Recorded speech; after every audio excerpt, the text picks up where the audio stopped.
ምዕራፍ 18 አቤሴሎም እንደ ሞተ። ዳዊትም ከእርሱ ጋር የነበሩትን ሕዝብ ቆጠረ፣ የሻለቆችንና የመቶ አለቆችን በላያቸው ሾመ።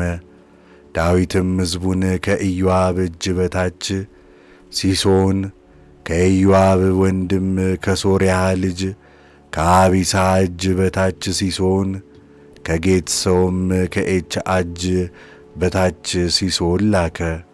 ዳዊትም ሕዝቡን እኔ ደግሞ ከእናንተ ጋር እወጣለሁ አላቸው።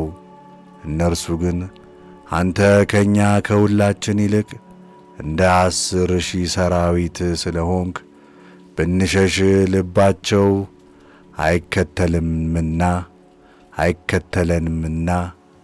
እኩሌታችንም ብንሞት ልባቸው አይከተለንምና አትውጣ። አሁንም መርዳትን ትረዳን ዘንድ በከተማ ብትኖርልን ይሻለናል አሉት። ንጉሡም በፊታችሁ መልካም የሚመስላችሁን አደርጋለሁ አላቸው። ንጉሡም በበሩ አጠገብ ቆመ። ሕዝቡም ሁሉ መቶ ሺህ በሺህ እየሆኑ መጡ። ንጉሡም ኢዮአብንና አቢሳን ሄቲንን ለብላቴናው ለአቤሴሎም ስለ እኔ ራሩለት ብሎ አዘዛቸው። ንጉሡም ስለ አቤሴሎም አለቆቹን ሁሉ ሲያዝ ሕዝቡ ሁሉ ሰሙ። ሕዝቡም ሁሉ በእስራኤል ላይ ወደ በረሃ ወጡ፣ በኤፍሬምም በረሃ ተዋጓቸው። በዚያም የእስራኤል ሕዝብ በዳዊት አገልጋዮች ፊት ወደቁ። በዚያም ቀን ታላቅ ውጊያ በዚያ ሆነ፣ 20,000 ሰዎችም ሞቱ። ከዚያም ጦሩ በሀገሩ ሁሉ ፊት ተበተነ። በዚያም ቀን በሰይፍ ከተገደሉት ሕዝብ ይልቅ በበረሃ የሞቱ ይበዛሉ። አቤሴሎምም ከዳዊት አገልጋዮች ጋር ተገናኘ። አቤሴሎምም በበቅሎ ተቀምጦ ነበር። በቅሎውም ብዙ ቅርንጫፍ ባለው በታላቅ ዛፍ በታች ገባ። ራሱም በዛፉ ተያዘ፣ በሰማይና በምድርም መካከል ተንጠለጠለ። ተቀምጦበት የነበረው በቅሎም በበታቹ አለፈ።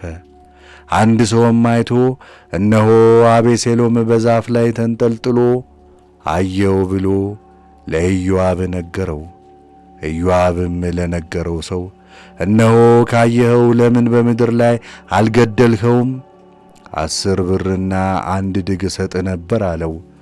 ሰውየውም ኢዮአብን ንጉሡ አንተንና አቢሳን ሄቲንም ብላቴናውን አቤሴሎምን ጠብቁ ብሎ ሲያዝ እኛ በጆሮአችን ሰምተናልና 1000 ስቅል ብር በእጄ ላይ ብትመዝን እጄን በንጉሡ ልጅ ላይ አልዘረጋም ነበር አለው። እኔም በሰውነቱ ላይ ክፉ ነገር ባደርግ ነገሩ በንጉሡ ዘንድ ባልተሰወረም ነበር፣ አንተም በተነሳህብኝ ነበር አለው። ኢዮአብም እኔ ከአንተ ጋር እንዲህ እዘገይ ዘንድ አልችልም ብሎ 3 ጦሮች በእጁ ወሰደ። አቤሴሎምም ገና በዛፉ ላይ ተንጠልጥሎ ሕያው ሳለ በልቡ ላይ ተከላቸው። 10ሩም የኢዮአብ ጋሻ ጃግሬዎች ከበቡት፣ አቤሴሎምንም መትተው ገደሉት። ኢዮአብም ሕዝቡን ስለ ራራላቸው መለከት አስነፋ።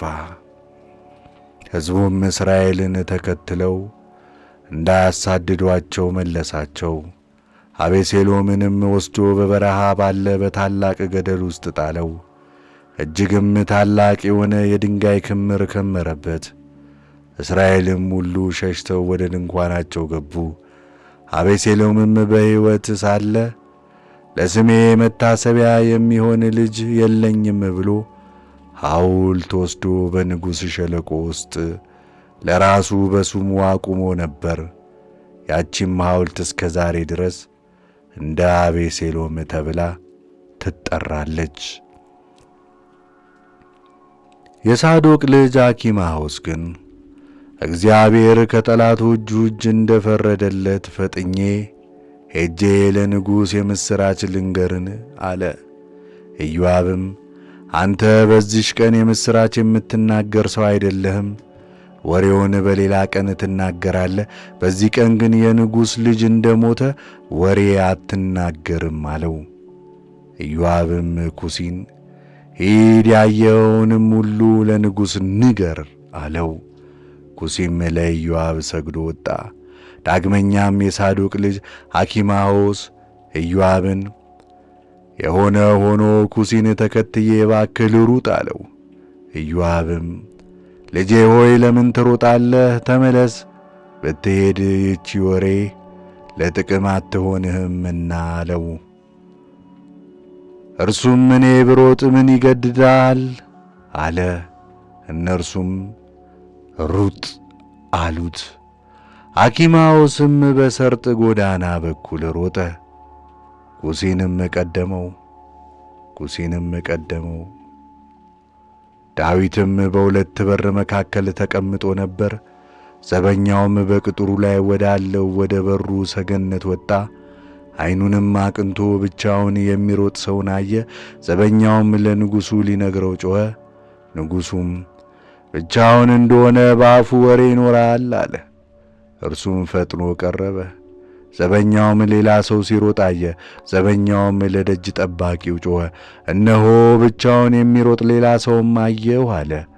ንጉሡም እርሱ ደግሞ ወሬ ይዞ ይሆናል አለ። ዘበኛውም የፊተኛውን ሩጫ እንደ ሳዶቅ ልጅ እንደ አኪማዎስ ሩጫ ይመስላል አለው። ንጉሡም እርሱ መልካም ሰው ነው፣ መልካምን ወሬ ያመጣል አለ። አኪማዎስ ጮኾ ንጉሡን ሰላም ላንተ ይሁን አለው። በንጉሡም ፊት በምድር ላይ በግንባሩ ሰግዶ በንጉሡ በጌታዬ ላይ እጃቸውን ያነሱትን ሰዎች አሳልፎ የሰጠ አምላክህ እግዚአብሔር ይመስገን አለ። ንጉሡም ብላቴናው አቤሴሎም ደህና ነውን አለው። አኪማዎስም ኢዮአብ እኔን ባሪያንና የንጉሡን ባሪያ በላከ ጊዜ ብዙ ሰዎችን አይቻለሁ፣ ምን እንደሆነ ግን አላወቅኩም ብሎ መለሰለት። ንጉሡም ፈቀቅ ብለህ ቁም አለ። እርሱም ፈቀቅ ብሎ ቆመ። እነሆ ኩሲ መጣ። ኩሲም እግዚአብሔር በላይ የተነሱትን ሁሉ ዛሬ እንደ ተበቀለልህ ለጌታዬ ለንጉሥ ወሬን አምጥቻለሁ አለ። ንጉሡም ኩሲን ብላቴናው አቤሴሎም ደህና ነውን አለው። ኩሲም የጌታዬ የንጉሡ ጠላቶች በክፉም የተነሱብህ ሁሉ እንደዚያ ብላቴና ይሁኑ ብሎ መለሰለት። ንጉሡም እጅግ ደነገጠ። በበሩም ላይ ወዳለች ሰገነት ወጥቶ አለቀሰ። ሲሄድም ልጄ አቤሴሎም ሆይ፣ ልጄ አቤሴሎም ሆይ፣ ልጄ አቤሴሎም ሆይ፣ በአንተ ፋንታ እኔ እንድሞት ቤዛህም እንድሆን ማን ባደረገኝ? ልጄ አቤሴሎም ሆይ ይል ነበር።